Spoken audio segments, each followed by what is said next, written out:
just gonna wait. Is everybody? How many? 1, 2, 3, 4, 5, 6, 7. We're missing one. There we go. All right. So I can see everybody is gathered. So I just want to start. Actually, I'm jumping a little bit here because what the first I want to talk about is maybe some of you seen this training material. I had an interesting discussion or had an interesting talk with Tio a couple of days ago, and he was mentioning that he feel more ready for final because he's tried to do more busy situations and approach. And the first thing I will say is that it's a very common misconception that being able to handle busy situations means you'll be better at handling final. I would argue it's the exact opposite. Handling final well is about not handling a lot of stuff, but keeping a very tight structure and making sure that your mind never has to go without that very, very limited scope of where you're looking. This is the whole aim of final. It's not having your mind at 10 different airplanes at 10 different times. It's about being able to focus. Oh, I hope you're not getting this sound. Sorry, let me just switch that off. That's heinous. Sorry, 1 second. If I do like this, does it? Sorry, 1 second. Just a question. Did everybody hear that sound? Yeah, that's terrible. Ugh, I can't even.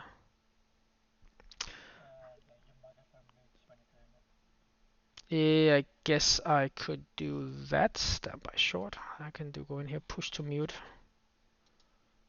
Audio. Enable push to mute. Hotkeys.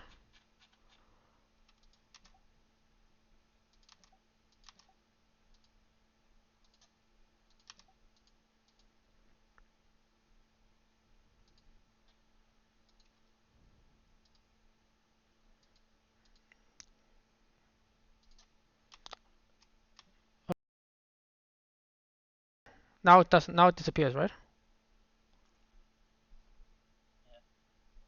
At least I hope so. Otherwise, can I turn? Is there any way I can turn off the sound in the stream? Is that a thing?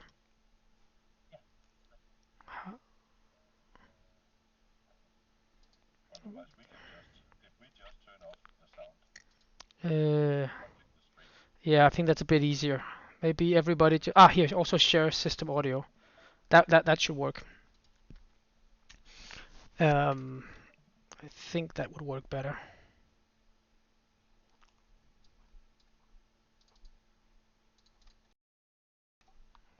Is it going to be gone or is it the same?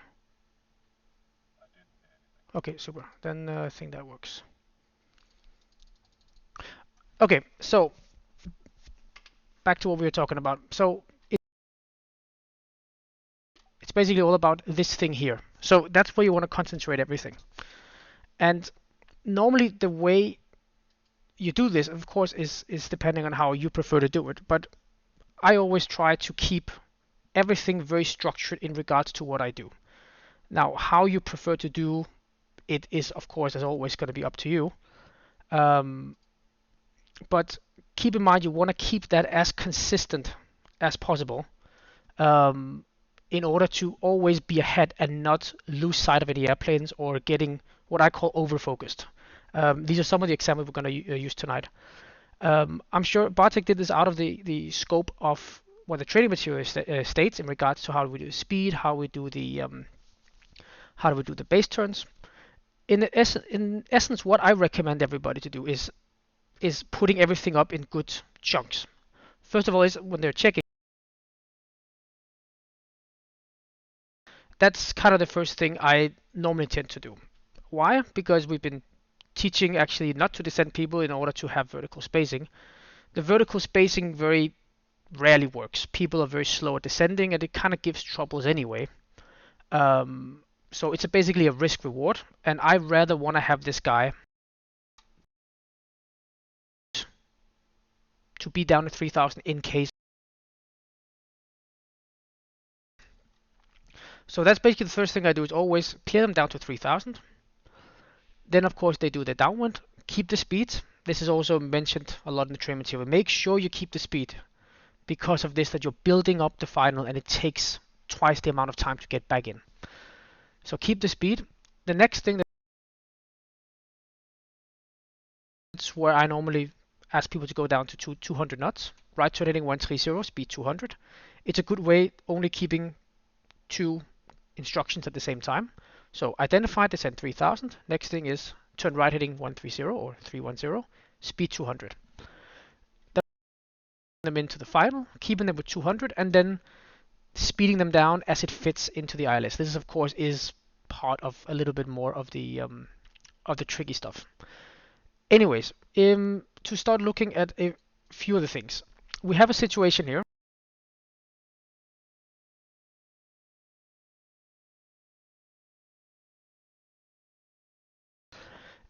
If I start, Martin, I'm gonna play the video. I'd like you to tell me, say stop when you would have issued the instruction to fraction to turn base on the heading of 310.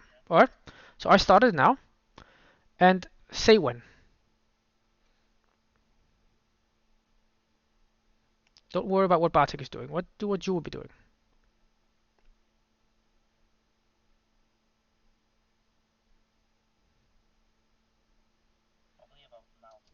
Now, okay. So we're pausing here. Okay, Simon, would you have turned earlier, later, or at the same time as Martin? You you would have waited so you would have done it a second or two later. Okay, Søren, when would you have turned it? Same time as Martin did, or later as Simon, or earlier? You'd wait a second or two. Okay. Thomas? Earlier. Sonic? Okay. You'd wait. Okay. Torben, do you want to take a stab at it? Ah, that's odd.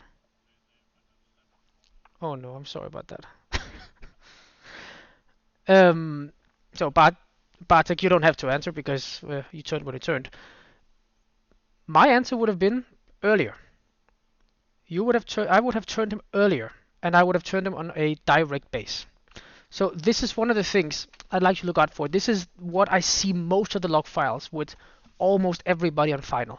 It is the reason that the distances are getting higher and higher is because of when you're issuing this base turn. Because you want to keep yourself in a area of where you can always adjust depending on when the pilot is turning. We all know that pilots can be very quick at turning, they can be very slow at turning. But we want to keep it at a place where we have the flexibility to adjust the pilot's path in order to get these 3 mile separation we want to have, the 3 miles that we have of these. So it is a very common thing, and I think this proves it, that people have a tendency of delaying the turn too much. So I would have turned him here. So this is just a couple of seconds earlier. And this seems very early, and I would have given him straight to the base. And what you are seeing is with the 3 mile arrow for the preceding guy. This is nothing official. This is nothing from Navia. This is basically just me pulling it out of my ass because I've seen a lot of files and I tried it out quite a few times. This gives you the flexibility that if he turns so early that he gets a little bit close, you can just delay his final turn a little bit and light him up nicely. If he turns very late, you can still turn him into the ILS and catch up so you have the 3 miles. I think I was telling Sonic about it earlier that something that we tend to underestimate is the effect of if he turns base too late and you then have a gap you can't make up. We have absolutely no problem when we do it earlier. I mean, let's take it like here. Would anybody turn fraction in on a base here? I highly doubt that anybody would turn him in there because, well, he's going to collide with Scandinavian 910 and we don't have any flexibility to delay him. So of course nobody's going to do that. But there's not the same tendency of not recognizing that we don't want to do it the other way either, turn him so late that we have an unneeded gap that we then that then damages down the line. And I know you may be thinking, well, just have an extra gap, what does it matter? It matters quite a lot because of all the subsequent airplanes that comes and the situation that develops for not having the space that you need to have with other airplanes. So this is the first thing. And when you're sitting on final, I can only encourage you to really take a look and turn base depending on this. It feels foreign to do it so early, but this is actually what gives you the best result. You see where Bartek actually is right there. That's where you have it. That's where they lined up. That's when you turn in base. And you can see Bartek is actually also doing it right here. The point being that when he then turns base, in this case, it's the instruction. I don't know when the instruction comes because there's no sound on the video. This is basically the issue you get when you turn base too late and you have this on.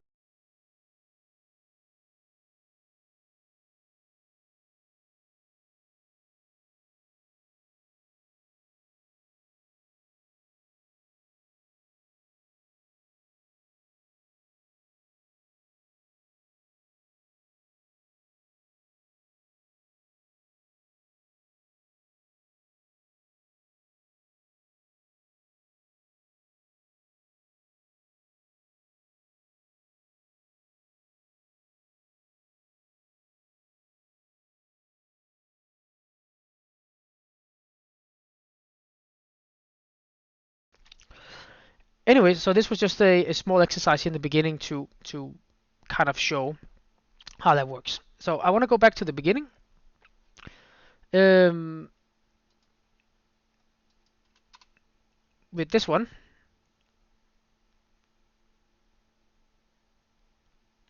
Actually, I'm going to go a little bit further here. I'm going to do here 406. All right. So this is the thing I want to talk about is what is our mindset for how we want to do the sequence.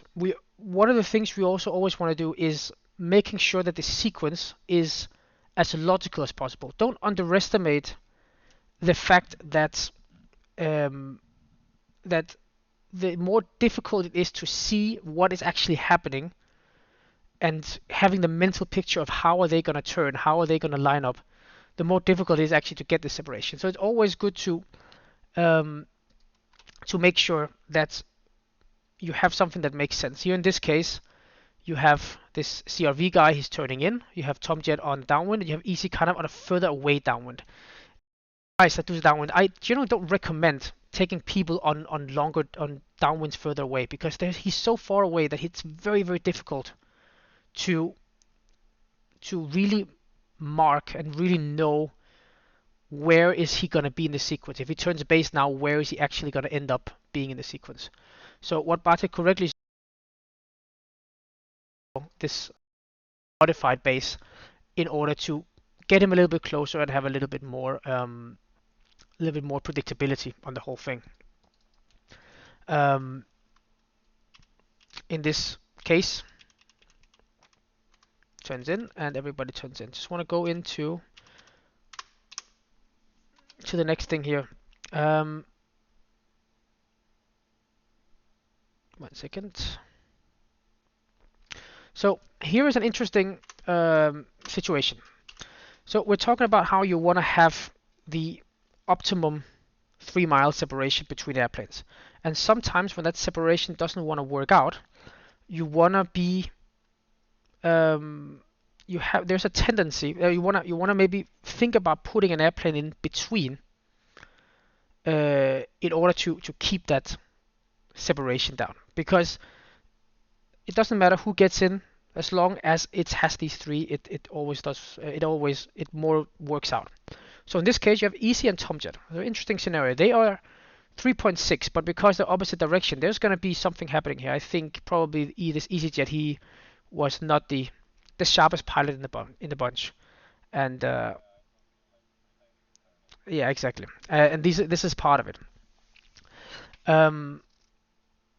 And basically, I think what comes in is okay. Actually, it's not the EasyJet. The EasyJet is coming in here, and the Speedbird, he's then coming in on a modified base. And as he's turning, the idea comes putting North Shuttle Nordic 932 in between these guys. Um, no, don't worry about it. No, don't worry about it. Actually, the thought is actually quite good. Actually, I wouldn't call this a mistake. Um, the idea is actually very good. What I can only recommend if you try this out, which of course takes a little bit of time to learn, make sure you know the distance here. If you have 3 miles in between each planes, there needs to be at least 6 miles in between here. I would probably say do 6.5 to have a little bit of margin buffer. Um, yeah, and that comes in there. This situation is going to go a little bit tits up in a moment, and we're not going to talk about that because that is neither interesting nor anything we can learn from, because that can happen to everybody. What is really interesting about this situation in particular is what is causing it in the end. So I want you guys just to look a little bit at what happens here. So Speedbird comes in. Always ignore these red lines. They are very, very conservative. So don't spend too much energy on these things. So just keep it going. The speed comes down for Speedbird, as is correctly a nice idea. Speed of Nordic is fine. They're getting in a little bit close, as you can see. The Nordic is turning in. Look at that 3 mile ring.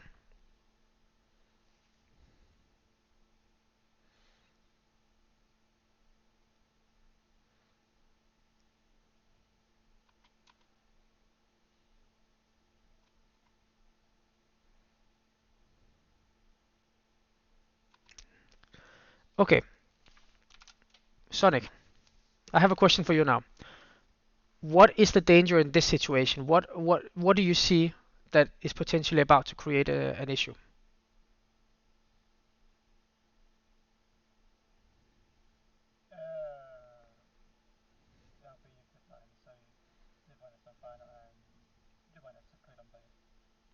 So uh, the it's a Ryanair and Nordic. Yeah, it's difficult. Ryanair, Nordic, and Speedbird are there.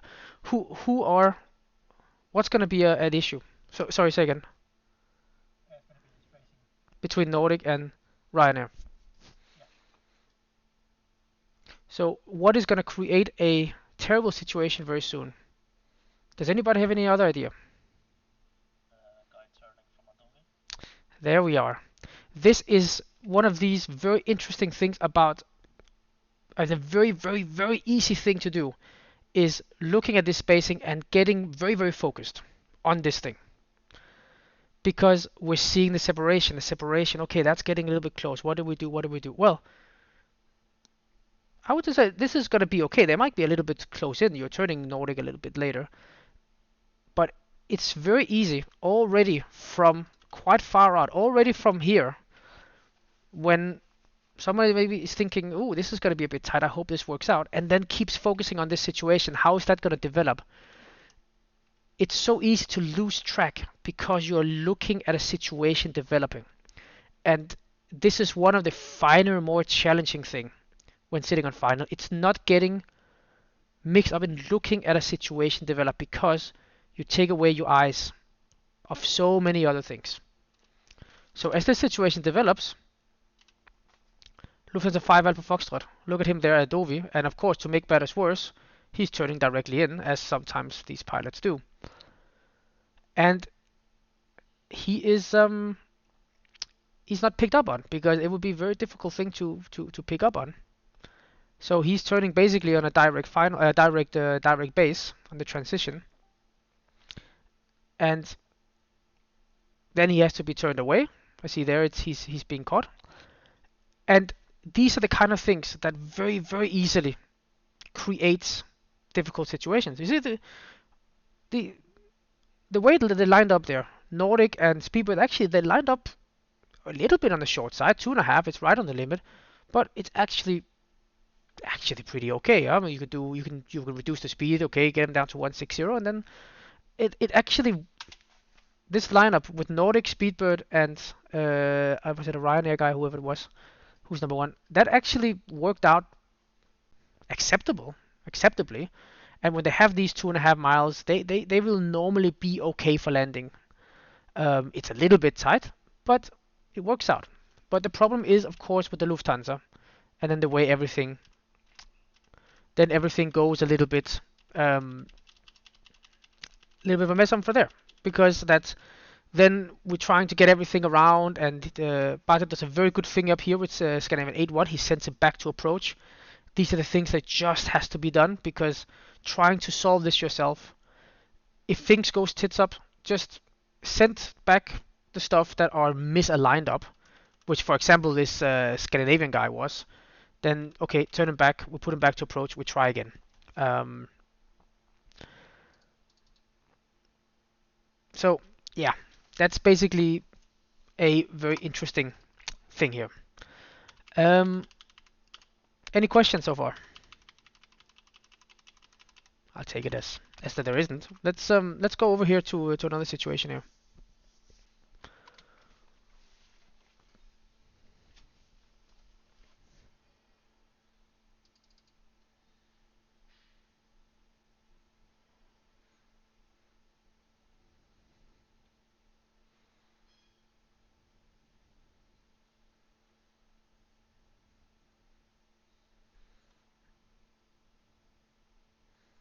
Hmm.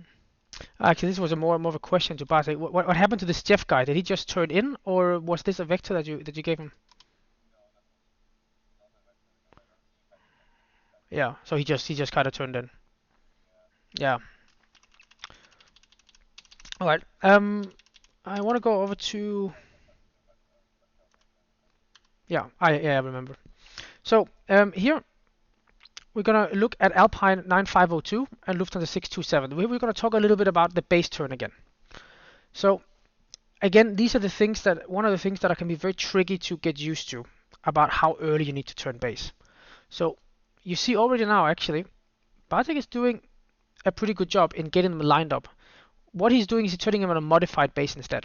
Now the modified bases can be good, but we have to be, when we're using these modified bases, we have to be aware of how we're using them and always keep an eye on the arrow. I normally say this in regards to, is there anybody who does not know what a modified base is? Just so we're clear on that. Okay, good. So we all agree.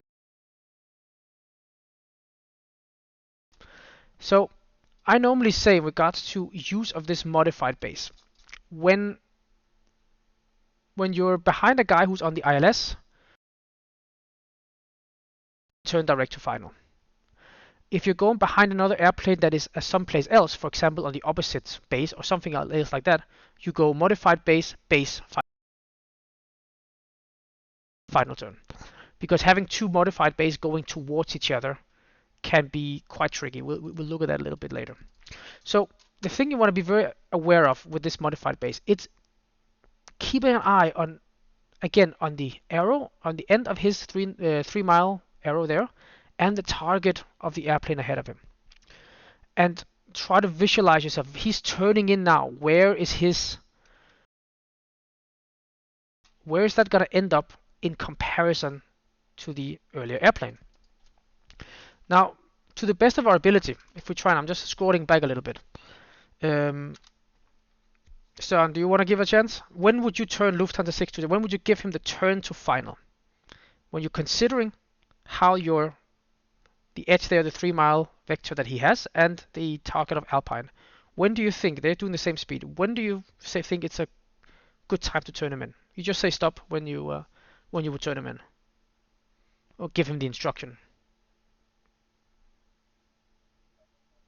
Yeah,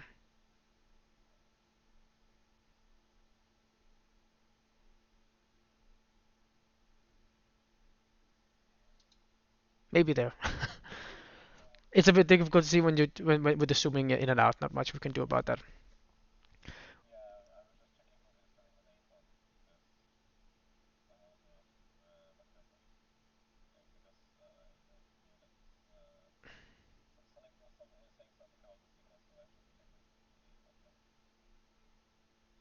Okay, I don't know what you're talking about, but okay, don't. I know. I was on Echo. Um,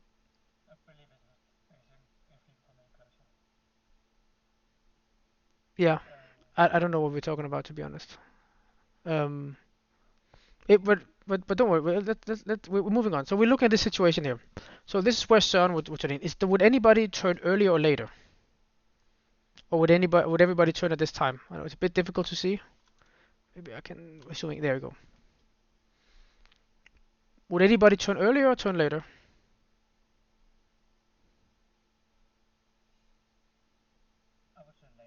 You turn a bit later. Anybody else?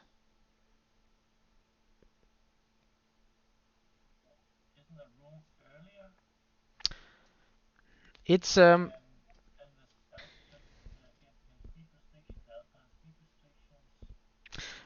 Alpine might have a speed restriction. The speed restrictions are not gonna do much in the course of these 30 seconds. So the difference is gonna be like zero point 0.2 miles. So it's gonna be very little if he gets 200 knots. That's not too much of an issue, but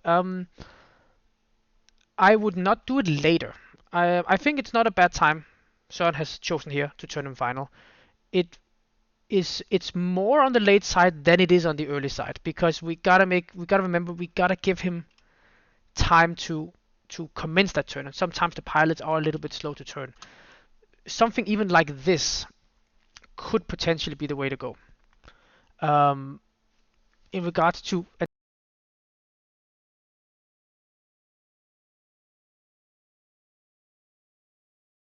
this, pretty much like this, and then lining up there with the airplane. So again, don't underestimate that most of the time you have to turn them in earlier than your normal comfort zone would be. And as you do this more and more times, you are going to find out that more often than not, it actually works. Um, let's just keep playing the video just to see what happens. So this is basically here where Søren would have turned him, and I think Bartek turns him more or less at the same time.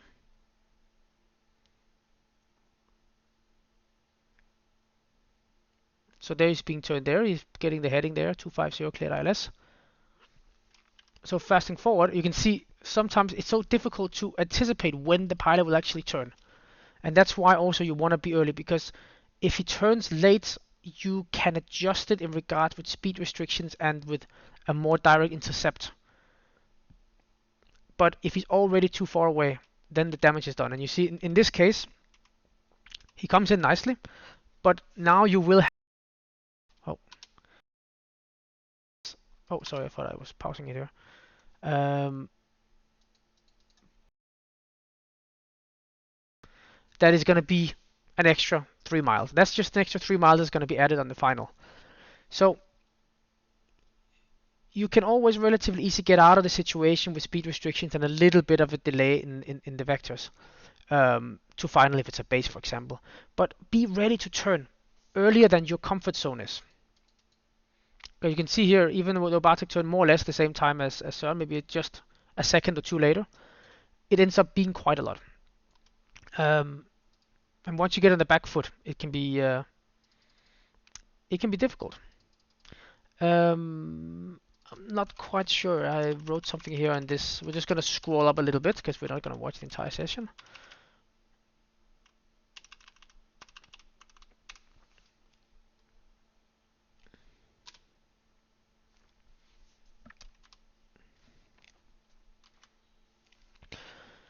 So, this is an interesting situation. These you will see again and again and again. So, we have basically 5 airplanes talking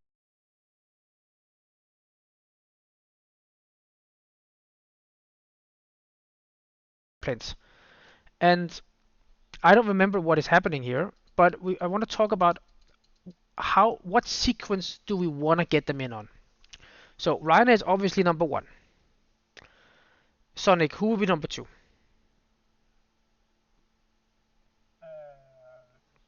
Speedbird, absolutely. That is too tight of a gap to try and squeeze anybody into. Speedbird would be number 2. Søren, who would be number 3 in this case? there's not a right or wrong answer really. It's more of an opinion of of who to put in. Who would you put in as number three?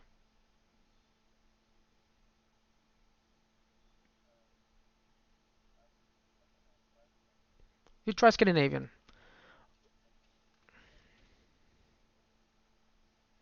Yeah, I mean I think he's a BA. Uh, he's already kind of the intercept heading to take the ILS. I assume nobody would try getting Volatility in first. Is there anybody who would go for Lufthansa instead of SAS?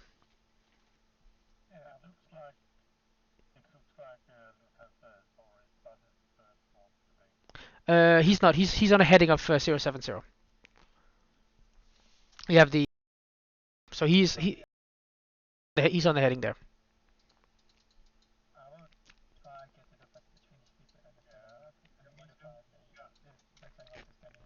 Okay. Any particular reason?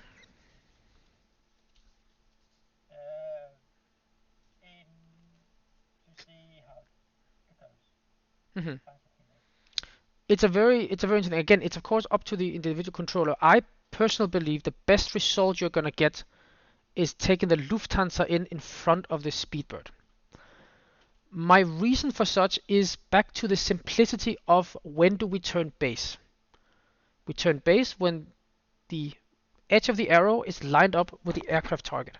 If you look at Scandinavian's arrow, it's already past Speedbird's target. So if he turns base now, even if you give the instruction now, you are probably gonna have a little bit of spacing you need to make up.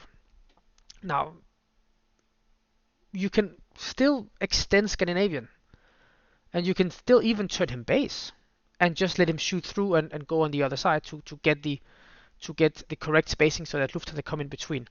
But as a final controller, I would say it's easier in this situation to visualize when would I need to turn in Lufthansa in order to get the 3 miles, because we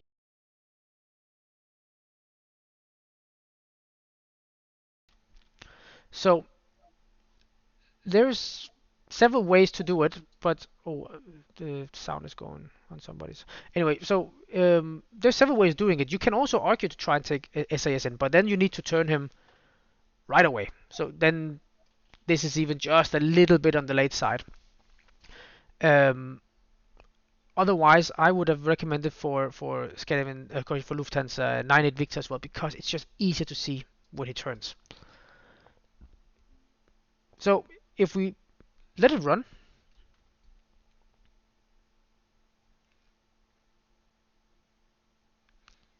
so Bartek is opting for taking the Scandinavian directly in, as would quite a lot of others sitting in the channel. What I would have done personally is more or less at this point, as they're lining up. Of course, they're just about to line up, maybe not quite there yet, also because Lufthansa is kind of on a modified base. But just around here, then I would have gone in and turned the Lufthansa in to be on base, because then you turn in the Lufthansa, you don't dwell on it, you don't analyze the situation, you go straight over and you track a line from Speedbird to SAS to see what is their distance, because you know when you need to have a distance at about 6.5, and if you see that distance is 4, 4.5, 5, 5.5, get him in so that you're building up that gap. That's the way you can see, okay, that's going to be the gap that fits. But this is of course much easier said than done. So here the decision is being taken like many others, probably most others would have taken the decision, which would be to turn SAS in because he's the one furthest out, which makes quite fine sense. The small downside on the situation here is that because Lufthansa has this kind of odd, has this 070 modified base, it leaves him very little space to get in behind SAS. I don't know if you guys can get the feeling of that. That's they're getting very close to each other, so there's a little bit less space for Lufthansa now to come in, and it becomes more difficult to really measure the situation with your eyes. That's also why generally I recommend not to tinker too much with the vectors.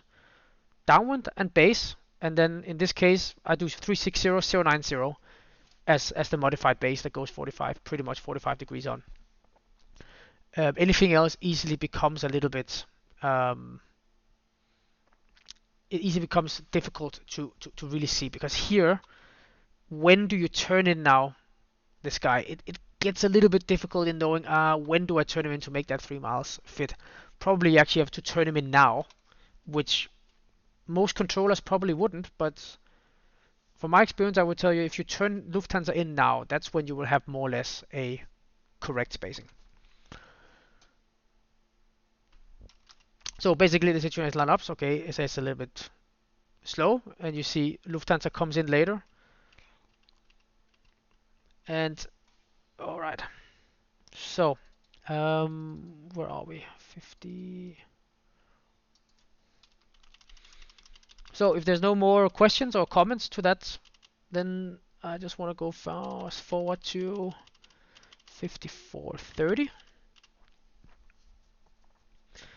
Um,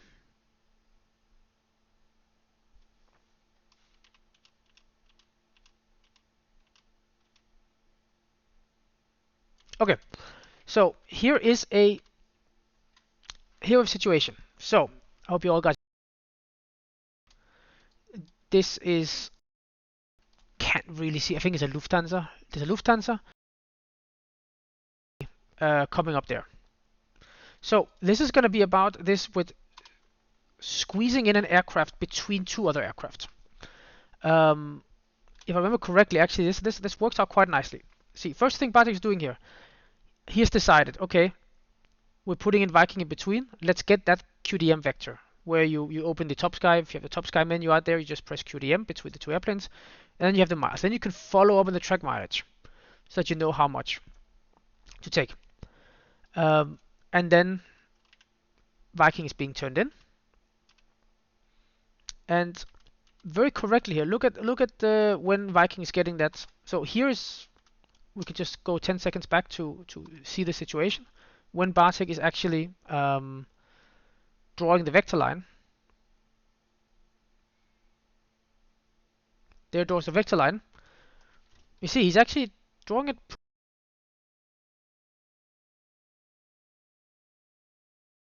So he draws it to 110, and again, from what I said before, there's no problem in just going 130. Put them in on base.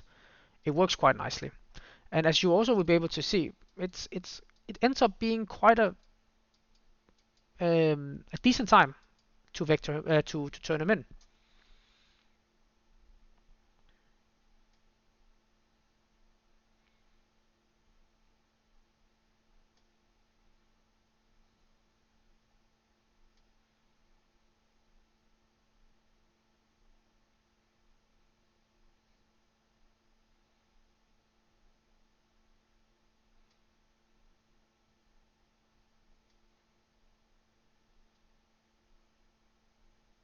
So as Viking is entering the base here, look at where he is on the base, and this is what I mean in regards to flexibility. So he's on the base now. He's at the 110 base instead of the 130. So, I'm just pausing here for a moment.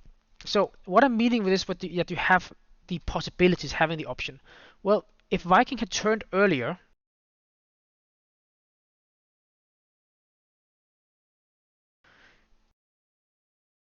line, he's getting a little bit close, but it's not a problem because you just let him keep that base a little bit longer, and then just to final a little bit closer to the runway.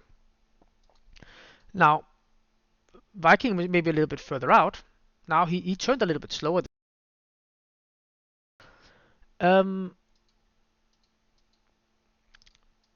Sonic, in order to get these 3 mile separation, does Viking need to be turned in now, or can he continue base for a little bit longer?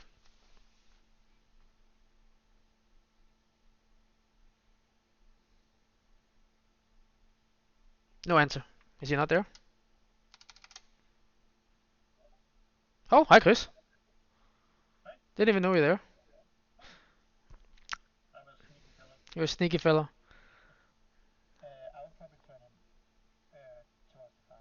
Exactly. So even here, as you're looking here,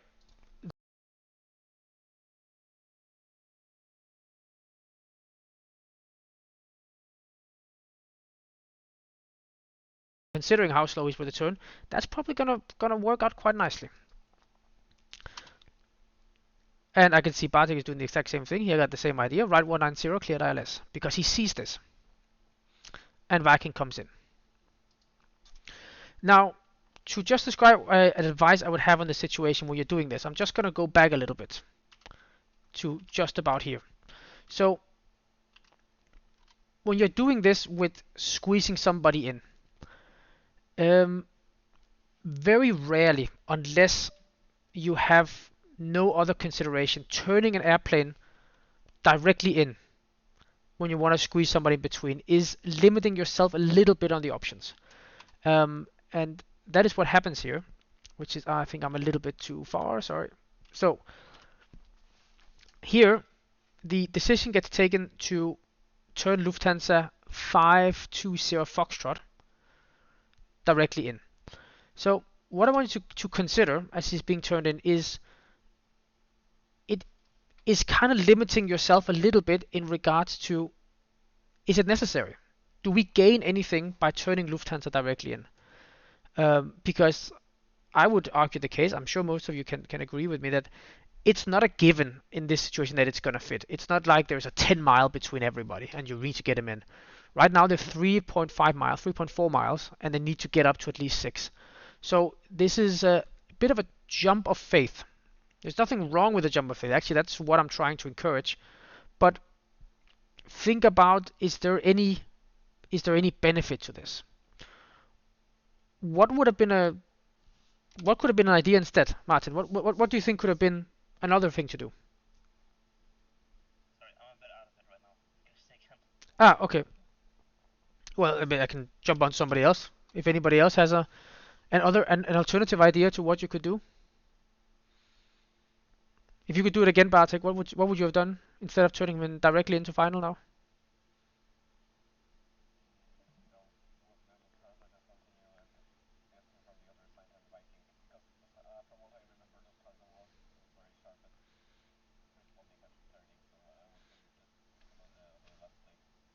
Yeah, yeah, but you're doing that as well.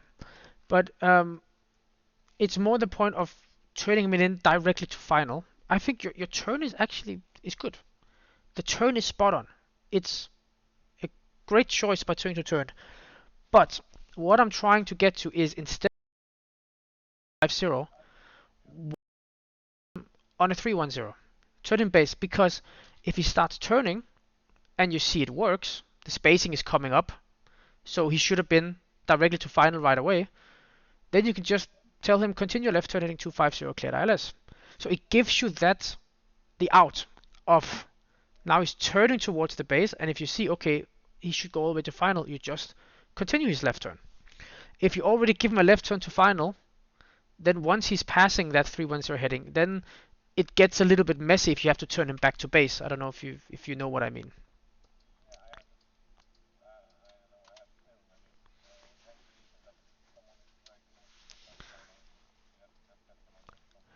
Yeah, no, no, no. And that, yeah, it's. I mean, you can do it, give him direct to the final, but it is easily limiting yourself, especially this way. You gotta get at least 6 miles, and they're coming up. The miles are coming up nicely as they're supposed to, but it doesn't leave you a lot of flexibility in regards to what if it doesn't work out? What do we do? In this case, it actually looks like it's about to work out, but you get called.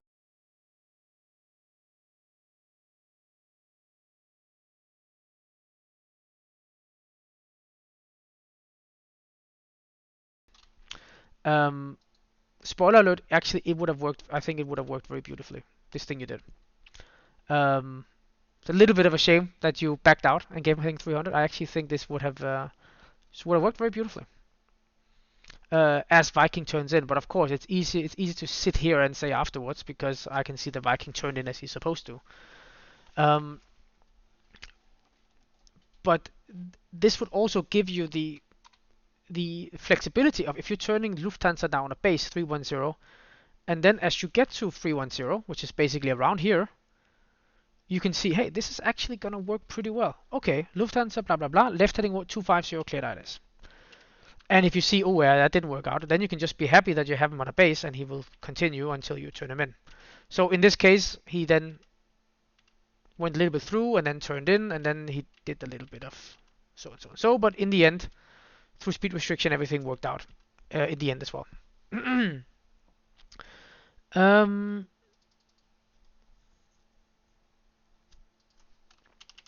is everybody still on board, or does it go too fast? Do I need to slow down?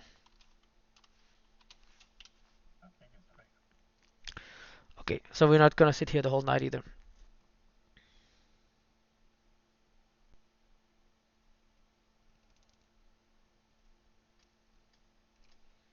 So here I'm gonna dig into something just like we talked about before, but the other way around. Here talking about this idea of doing the base turn and then do the turn direct to final. First of all, if I remember correctly, here, coming back again to what I will keep mentioning again and again and again, when do we issue the base turn? Here's a good example of Bartek being spot on the base turn, on when that base turn is to be given. Look at that, look at Croatian, and look at how he lines up. So since he tracked the vector there, probably this is the time, and that fits out. That is when I would like you to issue the instruction, and I think that instruction is being given there right spot on. What is a little bit of a shame, he doesn't get a base. He gets a modified base. Um, and this is not something that's a mistake, but this is just a typical thing of S3s when you still need to work out that confidence. And this is a thing that takes some time to work up. Then there is the, of course, it's very easy to be a little bit conservative. So if we look at how this thing develops, Croatian is turning in. As you see, sometimes it takes a little bit of a while before the pilot turns in. And it's difficult to know exactly when it's going to be.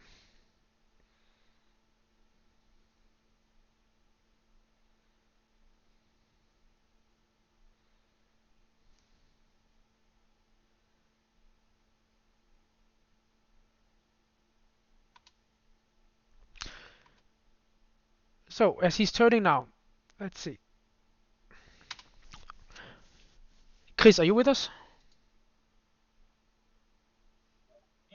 Indeed. So how do you think, what do you think of this situation? How, as Croatian, if you would have gone on to a heading of 310, how do you think the final turn would have worked out? Would this have been too close? Would this have been too far? How would this have worked out, you think? Well, the pilot turned a little late there nonetheless. Yeah, yeah, but that happens. Given situation, there's a perfect 3 mile between the two planes, so triangle, so it should become just perfect there. It should actually work quite nicely. So if that had been given all the way to 310, then I was trying to draw a very poor line there. But a 310 base, something like this. So it would have looked like this, and that actually would have looked beautiful. If you turn him directly to final, that might be a little bit early. So you just keep him let him go until you feel comfortable about turning him in. Which is basically my point on this situation is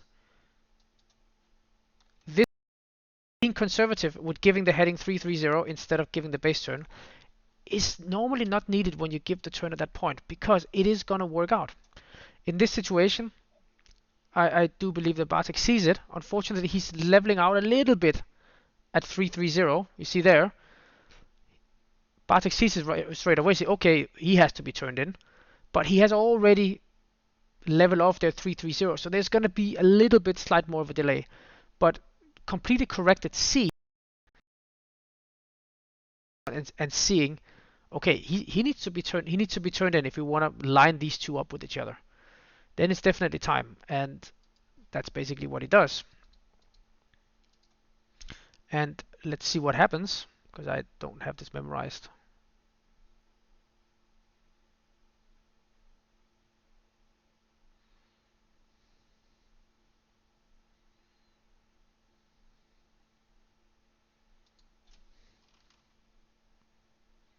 So as you can see, Croatian is turning in, and basically because that he was continuing that heading 330 just for a little while is why that gap is getting built up a little bit.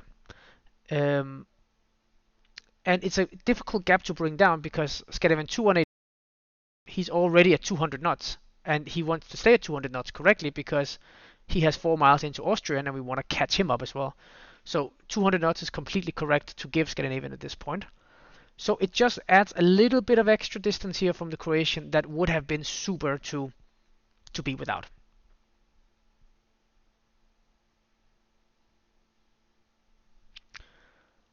Um, so where are we? 102, 106.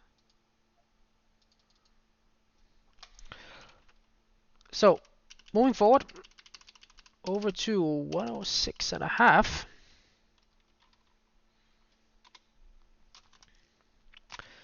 Here you have a interesting example here of a final. As I said earlier, if you remember, what I recommend is going directly from a modified base to final if the preceding is on final. If the preceding base, then I don't recommend doing, or if the guy is, for example, and I live it closer, but in this case, when the guy is on final, then a direct turn to final is quite a fine thing to see. And just, I want to let this situation just play out so you can see when this is being done. Look how early Bartek is drawing that line. Already there. Look at the situation there. Is when Scandinavian is getting the turn to final. Potentially, a little bit on the early side, but I think it might work out nonetheless. And these mistakes are completely fine to make.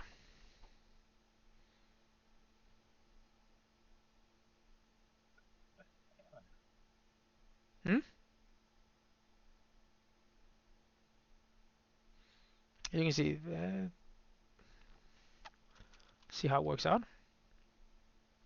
And it's again also an idea of that these base turns, they're much easier to see when you have the turn from base. Also here I want to make a point again about this over focusing. I'm sure you're all at this situation, seeing how it works out. Is somebody not looking at that situation at this moment? I would tend to doubt it. But if I ask you, Martin, where should you be looking instead? Well, maybe not be so zoomed in. Well, okay, no, not so much about that. But where on the scope, on this picture you can see, where should you look? At the Scandinavian on towards the Becky. 4-1 Charlie. Is he about, should he turn in now or should he turn in later? Oh, maybe turn him in now.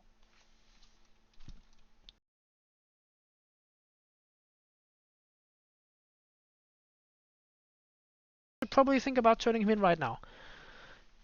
You see how this is how much ahead we have to be on final. It is not getting riled up in these situations.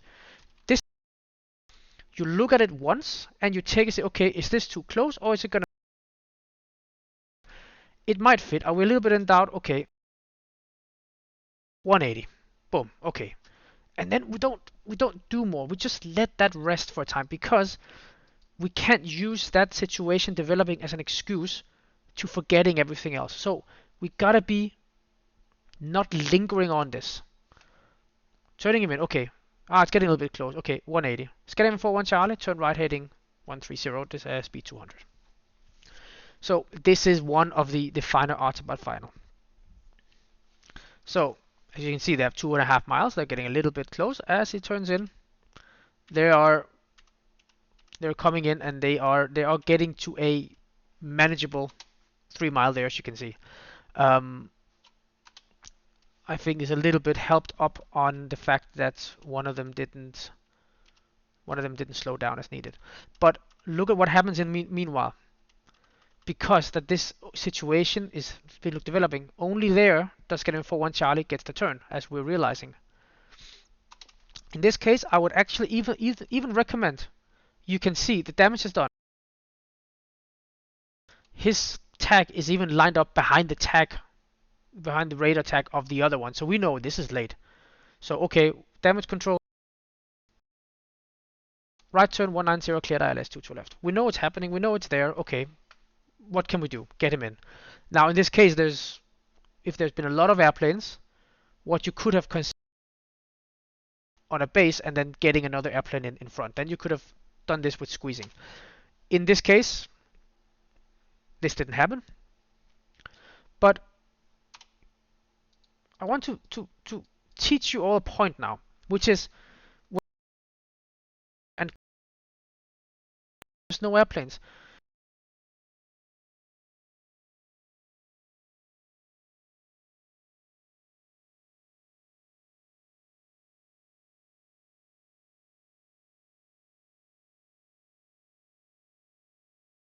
To go further out as well compared to what he would have otherwise needed to do.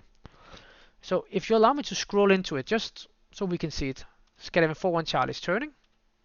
He's turning, he's turning, he's turning, he's turning inbound. So a KLM that could have been turning in towards a 6-mile final behind Scandinavian now has to wait and go on a regular 10-mile final in order to get it. And of course, this doesn't have to be a bad thing, but this is also because there's not a lot of traffic. This was a night with 102 inbounds. We have as much as 140 when it's really bad. So imagine having to squeeze 40 airplanes more in over a night. So that's why I'm really encouraging you to keep that separation tight. Just let everybody ask a question if they need to, otherwise we continue.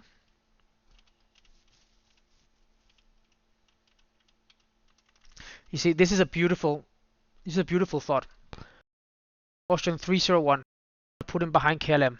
So you come in and you give him a modified base like this. This is a very nice way of doing it. What happens, of course, as always, which is a very interesting, or it's a very normal thing to happen, is the conservatism kicks a little bit in, and he gets the turn there a little bit later. And now he's lined up with quite a long distance. And look at Easy. Easy now goes on a 12-13 mile final, even though there's no airplanes. So it was a very, very nice, beautifully done of a modified base there. But what could have been done is right there, turn him directly over to a base in order to keep that separation tight so that the distance don't build up. Look all the time. That means we turn them in. And then he would at this point, and then it would have fitted nicely in for a 6-mile final. Of course, this is not a mistake. This is what being more experienced final controller will give you with time. But being aware of them really help. Here you see it again. You're always ahead. Look at Ryanair A2 X-Ray Lima as he's passing right there.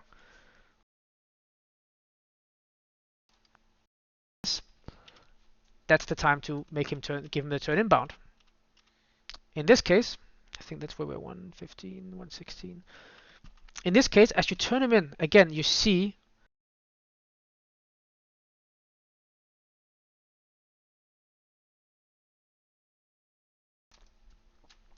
this is also an example of why I choose normally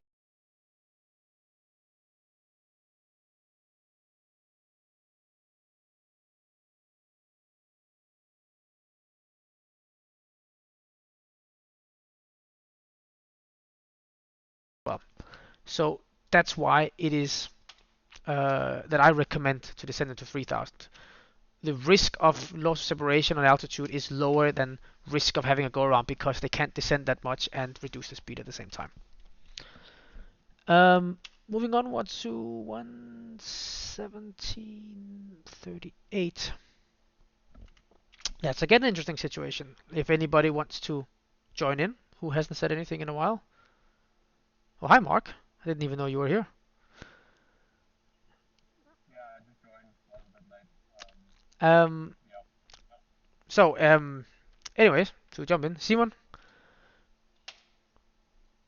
who would you put in first here? Quality or AirCat? Again, there's no. Yes, the movement check. You put quality in. He's on heading 330. Okay. Would anybody do anything differently? You could probably put the haircut in first. He's about to intersect with the well, his 3 mile is around about where the Ryanair's is. So you could turn him in first immediately onto the final, and then maybe the quality you could slot him behind. Hmm. It's food for thought. I would say in this that there's not really any. There's no right and wrong in this situation. It depends a lot on what are you comfortable with as controller. Where do you find the nicest? If you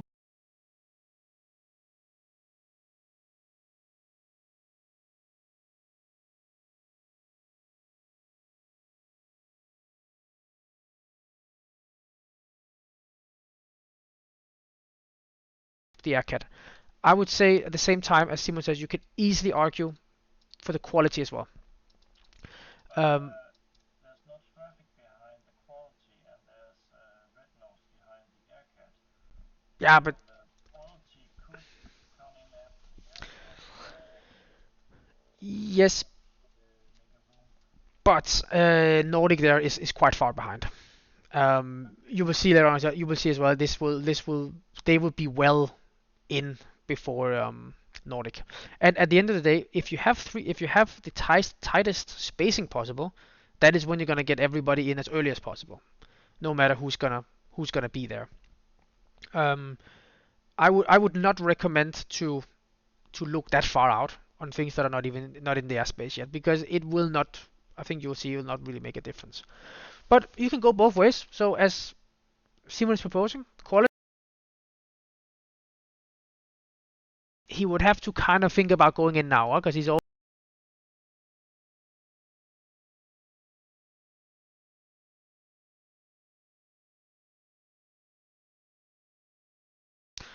Um, you can definitely make the case of quality. You can also make the case for AirCat. Um, but think about this in order. What are you most comfortable with as controller? You just have to make sure that you take the quick decision, because you see quality is getting further and further away. So that may have been a little bit a tad late on the turn in there of quality. I think when we were at that situation right there, that would have been the time to turn him in, time to actually already have finished saying left heading 250 clear ILS. That's how early it needs to come. So I think you'll see he turns in, and you get a little bit. You can see you get a little bit of a between Ryanair and quality. And these small things, these are the ones that will build up the final in the end.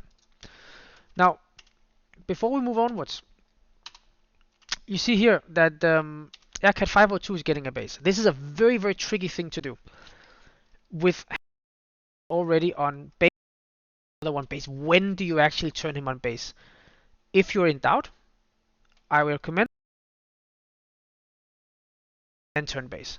It gives you just this break as he turns to see, is this right? Does this look right, or does it look wrong? Especially as you're giving him the turn.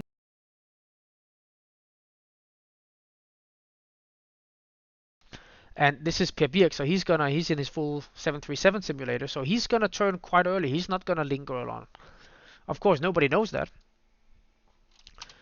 Um, so not quite a modified basis given here, 110. Um, Again, I would recommend either you go all the way 130 or you go 090 and give a proper modified base. And as you can see, AirCat he turns promptly because he has a proper autopilot. And from there on, it's also trying to, let's just see when this thing is given.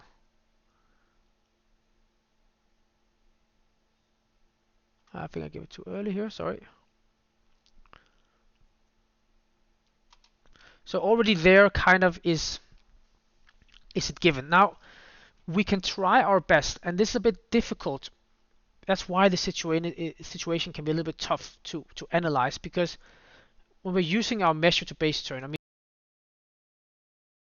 to him, well, technically you can argue it's a little bit too early, but he's turning inbound as well. It's a very difficult thing to really accurately measure. But the timing of giving it is not bad. It's actually pretty good. Um, and as you can see, I'm just gonna scroll a little bit. Aircat he turns. I don't know if you can see them down here. Aircat he's turning in there. And as you can see, okay, now you get a little bit of a warning. Nothing to be afraid of. You see, it's gonna work out. Probably it would have worked out even better if he just had those 20 degrees more left to build up that gap. Don't get fooled by that it says 3 miles here. Surely you all can see if you turn Aircat in now, they are going to collide. Don't trust blindly that number because it's their air-to-air distance at the current time. You also see now it gets less and less. So the way it's very correctly being handled is just waiting a little bit with giving that inbound turn. There comes the inbound turn, and look at that. Now it's gonna fit relatively nicely. Not to mention that Aircat is already reducing the speed, so he's not gonna make up too much ground.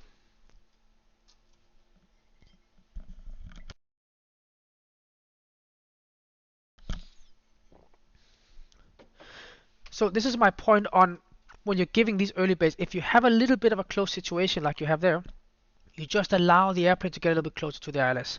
If need be, let him go on the other side.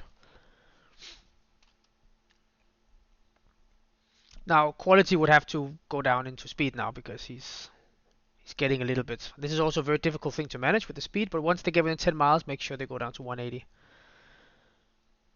But as you see, this is ending up actually fitting quite nicely.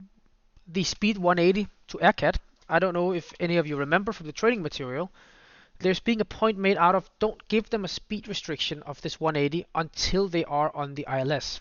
I don't know if you guys remember seeing that in the video. And it's because it can be difficult. This is a good example of feeling that, okay, this is getting a little bit tight, and then the first instinct is to slow him down. But it's very difficult to really see the situation developing as you're turning him in. And remember, guys, this is over the scope of 15 seconds. So this is a speed difference of 20 knots within 15 seconds. This is like 0.1 miles, maybe 0.2 on a good day. This is very, very little. It's going to make very little difference for those 15 seconds. But what is going to happen, as we've seen, he lines up. You have 3.8 miles, and now you have a not speed difference the wrong way. So he's going slower, where actually you would have.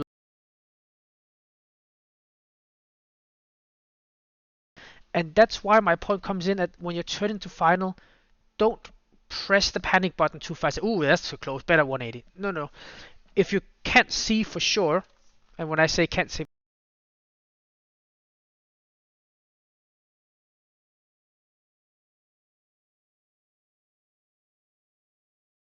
this thing, then just wait a moment with pressing that panic button, because you may, as the turn comes up, you may see that it was not as bad as you thought. Also because remember, look at the speed difference. He's 225 and he's 194. As they turn final, the wind helps slow them down. So I just think it's a good point. That's why I'm recommending just keep 200 until he's turned in, until you have a reliable idea of miles compared to them, how much spacing. In this case, you have about 0.8 extra, so then you don't need to slow him down. You guys just keep him and keep that flow going. Then the next two would be the base turn examples that we just talked about in the very beginning, so I'm not going to go over those again. I feel like I've pretty much knocked it in now at this point, that when my recommendation is to turn base. 132.20.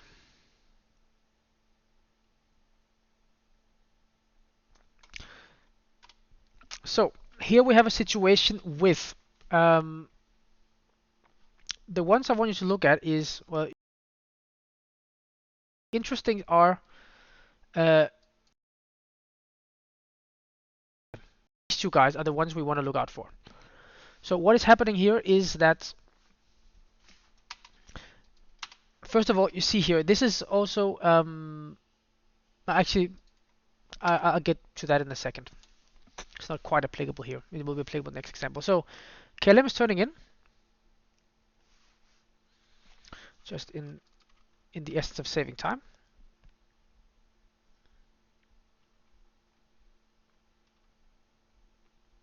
So as they're being turned in, sorry, it's actually not the Sunshine, it's Chanix, I think that's the issue between KLM and Chanix.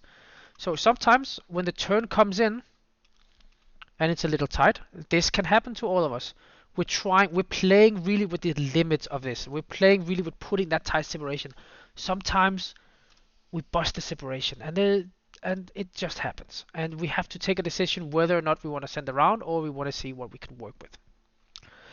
But the point there is with Sunshine, this Fox Alpha guy, is once the KLM gets this vector, you see he gets cleared approach, he turns in. There's the tendency on a situation developing that you can't really come to a conclusion anyway yet at this point. How is this situation gonna go? But what ends up happening, it's so easy to forget this guy because he still has to be turned in. And he has to be turned in this moment.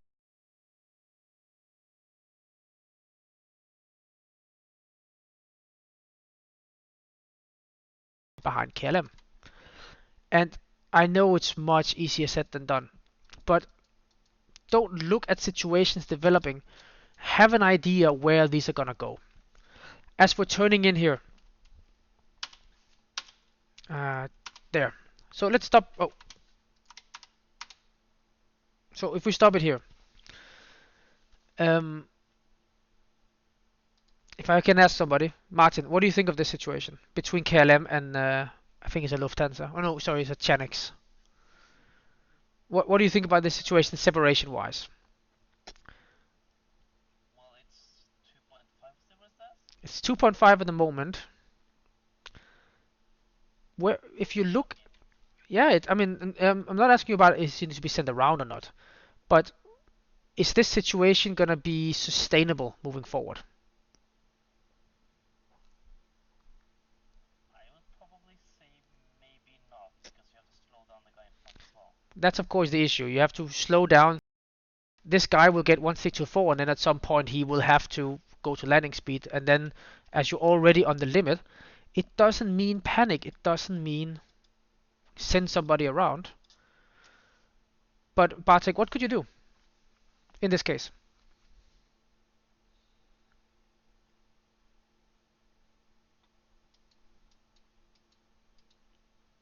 Did I make people fall asleep already?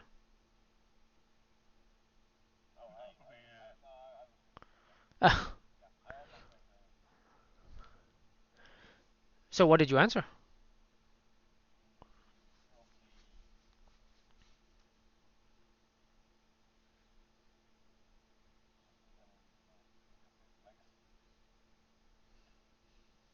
we'll get to this point 2 miles when he jump the cover.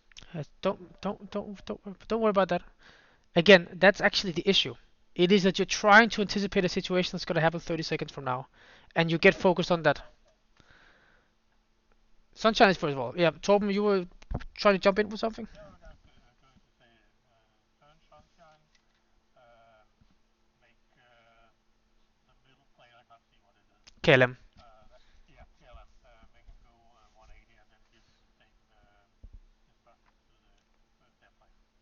So in sequence, Sunshine, KLM, and then the other guy. Wait, sorry, when you say 180, you're talking about speed or heading? Yeah, speed. Ah, speed. Okay, super. Then we're on the same page. Um, exactly. So Sunshine in actually Sunshine should already have been turning in quite a while ago here. But my point is, don't situation developing that's not really gonna be developing. You're not gonna be see what is gonna be the minimum separation. All you know is what That's 2.5. You see it there, he's ahead. That's 2.5. If you're already on the limit now, you are going to be below the limit later on. So, as Torben is very nicely pointing out, speed restriction, just put it right away. 180. Do we need to go? Well, maybe we just let him go a little bit, but he has to get down to 1 as well. So, could we consider putting? It's a bold move, of course, to put him down at 160 already, but you have to look at it in the scope of how many miles are they gonna catch up at this point. Don't overestimate how much speed restriction matters. Don't underestimate it either, of course, but don't overestimate it.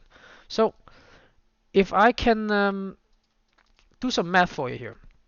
So if you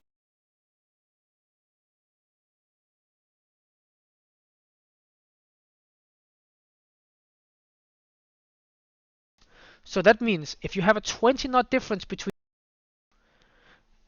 that means that the difference in their distance is going to be 1 mile for every 3 minutes that they're flying. Now, how much is 3 minutes? Well, if they're flying this speed that they're doing now, 180, sorry about that.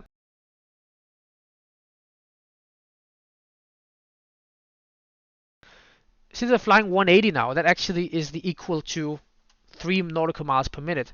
So that means once they fly 3 nautical miles, sorry, they're flying 3 nautical miles per minute, and you will get 1 nautical mile extra separation every 3 minutes.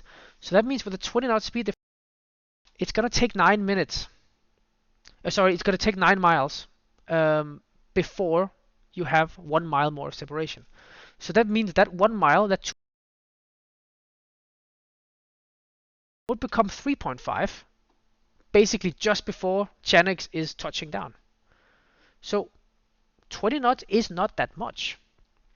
If you do 40 though, is going to be 1 mile every minute and a half. So considering that you can put KLM down to 180, but you also know you gotta put Chanix down to 180 as well. So this 20 knot difference, that's gonna take 9 miles for them to get a 3.5. So that means it's gonna take about 5 miles before they're gonna be at their at the 3 nautical miles that we want to put them in. So considering that you have to slow down Chanix as well to 180, my recommendation would be in this case, just put KLM down to 160. It's not like you're losing that much because, well, he is there because he's turned in too early. I mean, KLM. So you can slow him down when it's because that he's too close to the other guy. So in this case, I would probably just get KLM down to 160 right away, and then maybe let this Chanik guy go to 8, something like this, and then put 180 on him. Just squeezing it a little bit and put him to 9 miles and then do 180. Then you have KLM decreasing the speed first. Then Chanik comes to decrease the speed, and you will have this 20 knot speed difference that will then give you a little extra margin. Also, given that 5 is gonna go up and become probably like 2.8 a little bit later on. Let's just let the situation develops. So their sunshine is being turned in. That's a little bit on the late side. But that's what happens, and that's what very easily happens. Because that a situation develops and you easily get over-focused on that situation.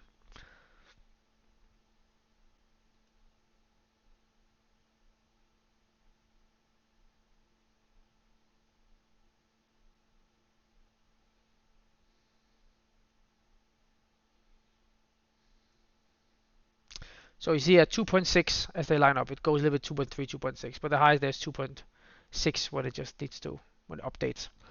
So the 2.6, if you have that 20 knots, then you're gonna end up 2.8, 2.9. If you've done it early enough there when you can see That's why it's important when you see the situation develop there, when you see it, that's going to be an issue. Get the speed restrictions in and don't think more about it. In with the speed restrictions and let it go. Turn in the next guy. Turn in the next guy. Turn in the next guy. All this kind of stuff.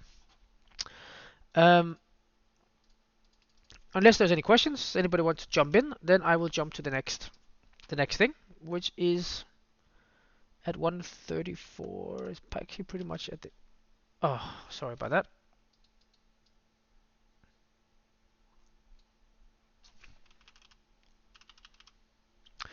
It's going to be at the same time, which is I talked about earlier about this with giving base turns at the same time.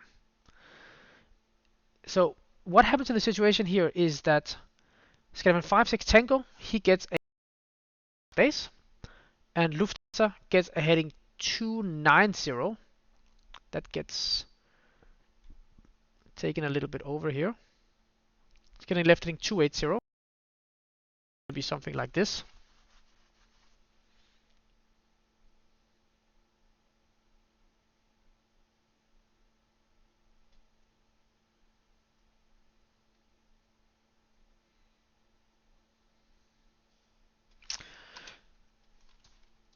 So here's why I recommend not to give too many fancy headings, but stick to this principle of if the situation doesn't call for anything else, give a regular base. In this case, Barta decided that Lufthansa 1 Uniform Alpha was going to be first. Normal base, a 310. Normal base. And then the next thing I talk about is this: when you have two people going on base at the same time, modified base, regular base. Put them that way, because what you would like to end up with most optimally in this very, very difficult situation to manage with two airplanes coming towards each other is at approximately this time, you want to have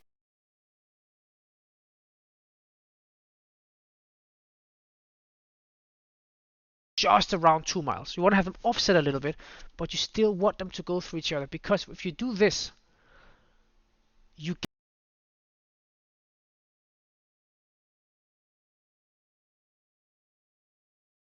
and this can be an issue because, as I said earlier, it's very difficult to visualize when is the correct separation to turn in. It's very difficult in this case to see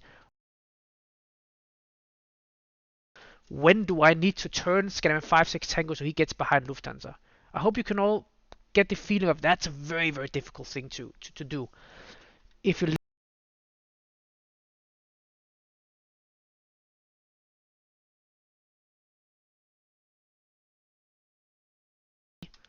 when it's more clear cut to see when is it a good time to turn him in. So to let the situation develop, let's see.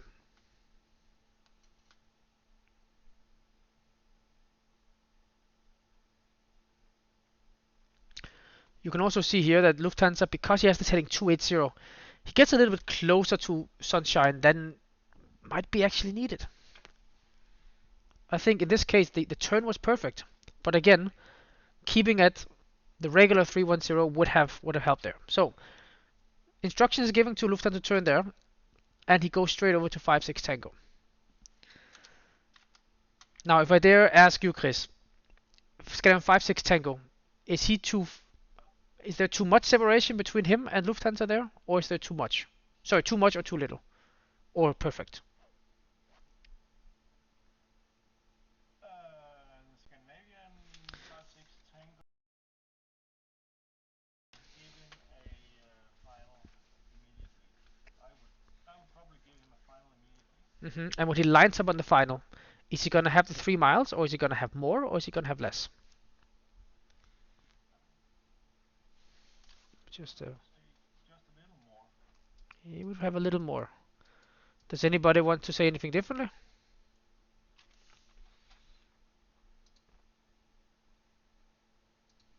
No takers?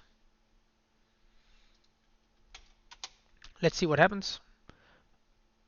Let's see, is he given the turn there? As I said, I would argue quite a bit more is going to be.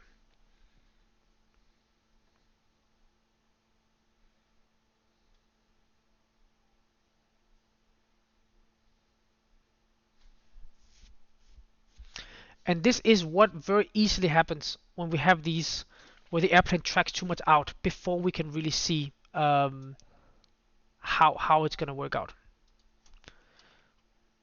So as it lines up, Lufthansa, he's going to line up pretty okay. There we have 3 miles.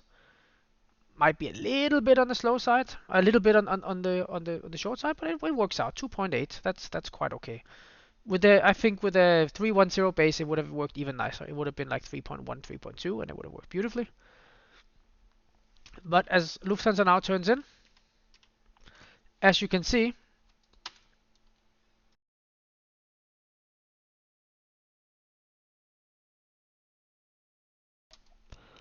Yeah, but if he had been a faster turner, if he had turned a little bit faster when he got when he was issued the first command there at that point, yeah, but okay, he would have been a little.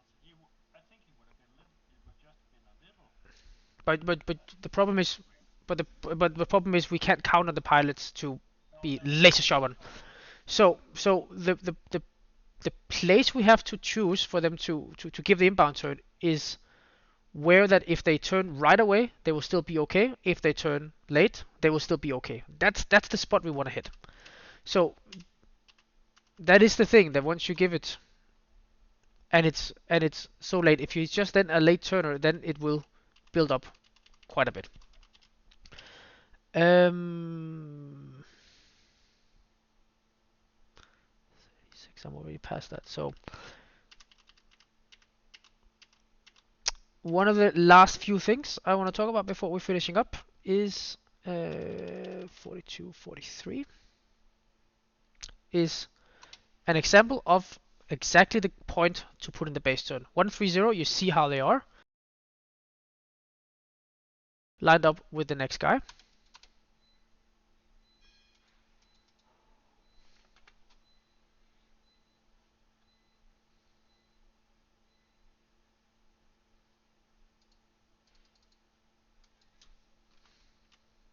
And here something nice is happening, and that is exactly what I talked about on the last situation. As you come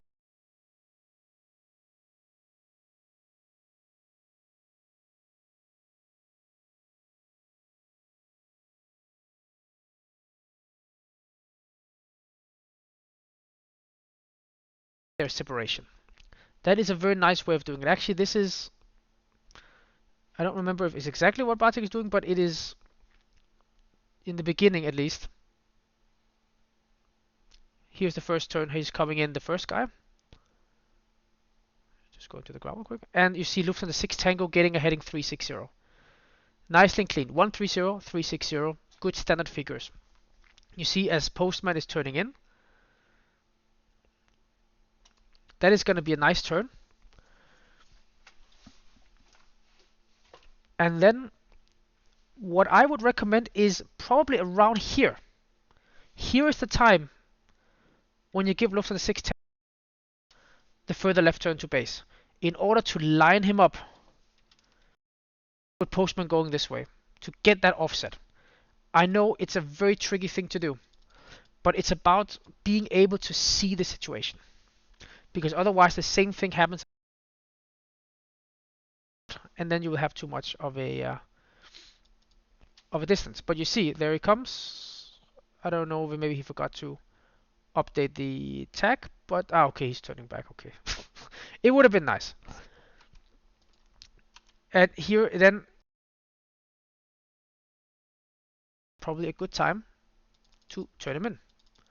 Keep looking for those pointers on when it looks good, and be aware to calculate with a little bit that sometimes the pilots do take a little bit extra time, and you will much more will you see pilots taking too long to turn than they turn right away. So rather count on them taking a little bit extra time to turn, be early and deal with the situation if it happens that somebody is very quick at turning. Um, yeah, this guy's unfortunately a little bit slow to turn, which I also has been writing down here.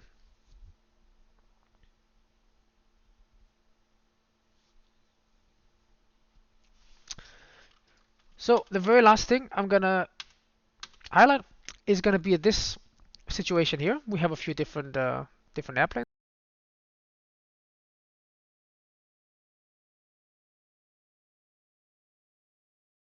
here.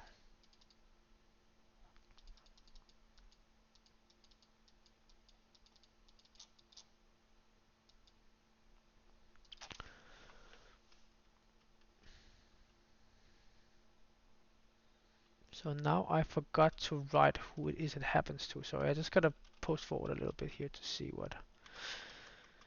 So this is again this is about, I think it's about Lufthansa and BlueScan in this case. These two here. Um, Again, a nice prompt turn is being given. And what is happening here, which is the correct thing to do. This is what I was talking about earlier, Bartek, actually. It is, as he's starting, he's been giving a 3-1-0. He's giving a base here, and we see already, Bartek has seen already, okay, this is actually gonna fit. So he continues that right turn to get established. Now, does it work? No, but this is not Bartek's fault. This is because, oh, now I've of course covered up his speed. Unfortunately, the Lufthansa guy fucked it up. He has supposed to have speed 200. He's already down at 150, and he's gonna go even further down.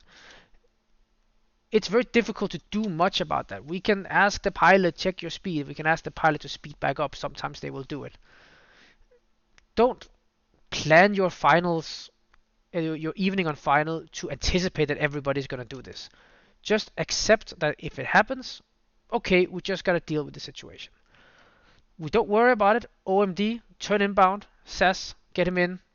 Make sure you are confined within your space. Don't overfocus. Just let it happen. You're seeing the red line, even though the 3 mile separation is there. It's actually a beautiful 3 mile separation. Look at that. Right there, you see it. Lined up with each other. And with BlueScan there on the intercept, it still has to get established on the ILS. So you will have even a little bit extra. So they're actually lined up beautifully. It's just unfortunate that this Lufthansa 5 Tango decides to do a slowdown that he wasn't supposed to. And of course, what ends up happening is that they get too close, and I think what happens is that one of them gets, BlueScan gets taken away. And the reason I'm bringing this up is to highlight the right thing to do in this case, which is what was done here, is look at this situation out as well. You have lots of stuff to do at the moment here. You have to be, in order not to get this out of control, you gotta be racing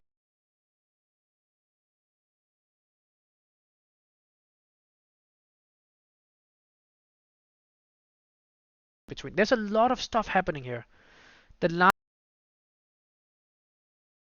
getting this guy. So really consider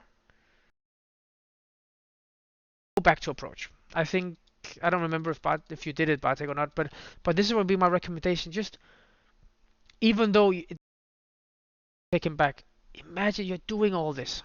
So unless you can be really efficient with the BlueScan there, don't let him be the worry. Don't try to climb him. Don't try to do all sorts of stuff, because there's a lot of stuff that needs to be done right here. Luckily, this was handled quite well, and they're lined up very nicely. Actually, they're lined up exactly as I proposed it.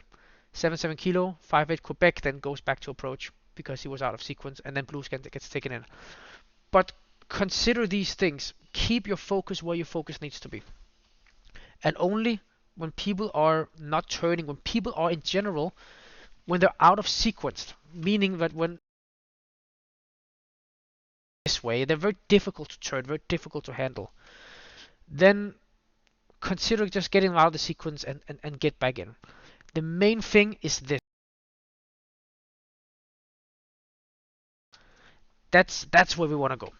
And as long as you do that, then if somebody needs to go back to approach, that's just a casualty. Nothing to do about that.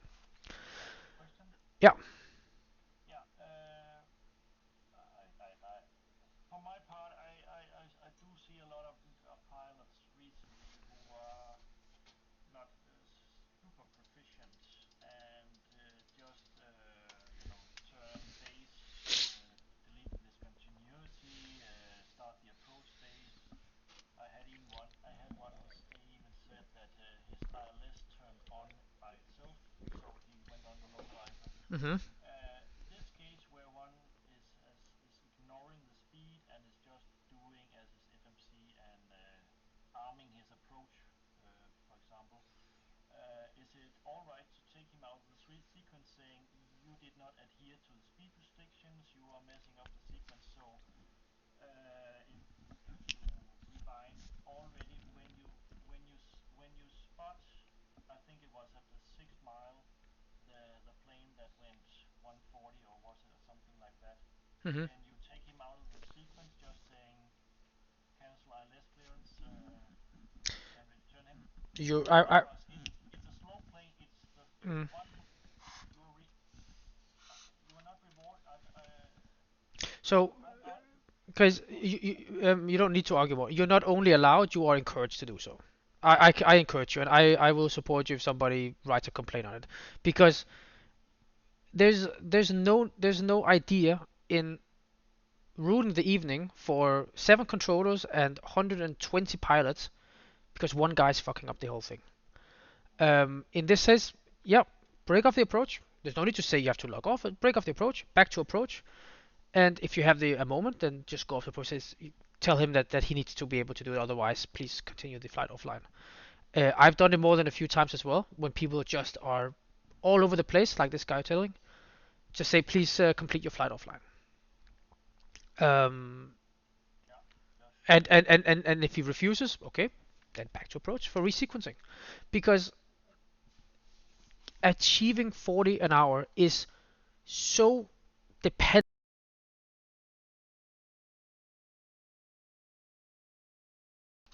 Having people is you will not get 40 airplanes an hour in with that. That's the way you survive. It's not be to finish off the debriefing as I began it. It's not about being able to control all sorts of different airplanes. It's about being able to have a very confined space, not showing anybody any sort of more consideration than anybody else, and just get in. Always be 2 steps ahead, and just make sure that you don't go outside of these borders. That's also why, as I said, keep the base, get the modified base, 250, 190. Get these. I mean, how many headings is it? 360, 090, 310, 130, 250, 190.